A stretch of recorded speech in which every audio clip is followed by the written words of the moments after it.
SSLC ಪರೀಕ್ಷೆ ಬರೆದಿರುವ ಎಲ್ಲ ವಿದ್ಯಾರ್ಥಿಗಳು ಜಾತಕ ಪಕ್ಷಿಯಂತೆ ಫಲಿತಾಂಶಕ್ಕೆ ಕಾಯುತ್ತಿರುವ ಎಲ್ಲರಿಗೂ ನಮಸ್ಕಾರ.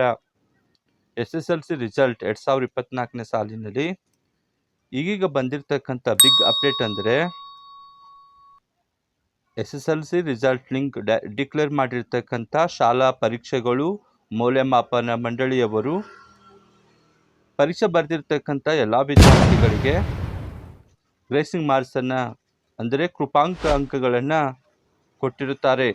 ಹೀಗಾಗಿ ವಿದ್ಯಾರ್ಥಿಗಳು ಆತಂಕ ಪಡುವ ಭಯಪಡುವ ಅವಶ್ಯಕತೆಗಳಿಲ್ಲ. ಬಹುತೇಕವಾಗಿ ಎಲ್ಲ ವಿದ್ಯಾರ್ಥಿಗಳು ಪಾಸ್ ಆಗುವ ಸಾಧ್ಯತೆ ಇದೆ.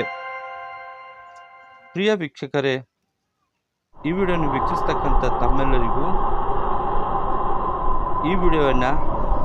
ಈ ಮಾಹಿತಿ ತಮಗೆ ಇಷ್ಟವಾದರೆ ಈ ವಿಡಿಯೋಗೆ ಲೈಕ್ ಮಾಡಿರಿ ಹಾಗೂ ಸಬ್ಸ್ಕ್ರೈಬರ್ ಆಗ್ರಿ, ಚಂದಾದಾರರಾಗಿ ಮತ್ತು ಈ ವಿಡಿಯೋ ಚಾನಲ್ನಿಗೆ ಸಪೋರ್ಟ್ ಮಾಡಬೇಕೆಂಬುದು ತಮ್ಮಲ್ಲಿ ಕೇಳಿಕೊಳ್ಳುತ್ತೇನೆ. ಎಲ್ಲರಲ್ಲಿ ಆತಂಕ ಮೂಡಿಸಿರ್ತಕ್ಕಂಥ ವಿಷಯವೇನಂತಂದರೆ, ಯಾವಾಗ ರಿಸಲ್ಟ್ ಬರ್ತದೋ ಅಂತಕ್ಕಂಥ ನಿರೀಕ್ಷಿಸ್ತಕ್ಕಂಥ ಎಲ್ಲ ವಿದ್ಯಾರ್ಥಿಗಳಿಗೆ ತಿಳಿಸುವುದೇನೆಂದರೆ, KSEAB karnataka.nic.in ಅವರು ಇದೇ ತಿಂಗಳಿನ ಕೊನೆ ಒಂದು ವಾರದಲ್ಲಿ ಬಹುತೇಕವಾಗಿ ತಾತ್ಕಾಲಿಕವಾಗಿ ರಿಸಲ್ಟ್ ಹೊರಬರುವ ಸಾಧ್ಯತೆಯಿದೆ. ಈ ರಿಸಲ್ಟನ್ನು ನೀವು ಮೊಬೈಲ್ನಲ್ಲೂ ಸಹ ಪರಿಶೀಲಿಸಬಹುದು. ಆ ವೆಬ್ಸೈಟ್ ಲಿಂಕನ್ನು ಈ ರೀತಿ ಇದೆ: krresult.nic.in. ಈ ವೆಬ್ಸೈಟ್ನಲ್ಲಿ ನಿಮ್ಮ ಹಾಲ್ ಟಿಕೆಟ್ ನಂಬರನ್ನು ಟೈಪ್ ಮಾಡಿ ಈ ರಿಸಲ್ಟನ್ನು ಪರಿಶೀಲಿಸಬಹುದಾಗಿದೆ. ಈಗಾಗಲೇ ಸರ್ಕಾರದವರು ಚುನಾವಣೆಯ ಫಲಿತಾಂಶಕ್ಕಿಂತ ಮೊದಲೇ ಈ ಒಂದು SSLC ರಿಸಲ್ಟನ್ನು ಡಿಕ್ಲೇರ್ ಮಾಡುವ ಒಂದು ತವಕದಲ್ಲಿದ್ದಾರೆ.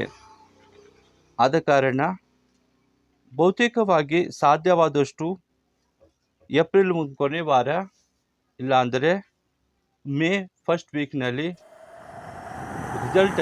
SSLC ಪರೀಕ್ಷೆಯನ್ನು ರಿಸಲ್ಟನ್ನು ಘೋಷಣೆ ಮಾಡುವ ತಾತ್ಕಾಲಿಕ ಪಟ್ಟಿಯನ್ನು ಬಿಡುಗಡೆ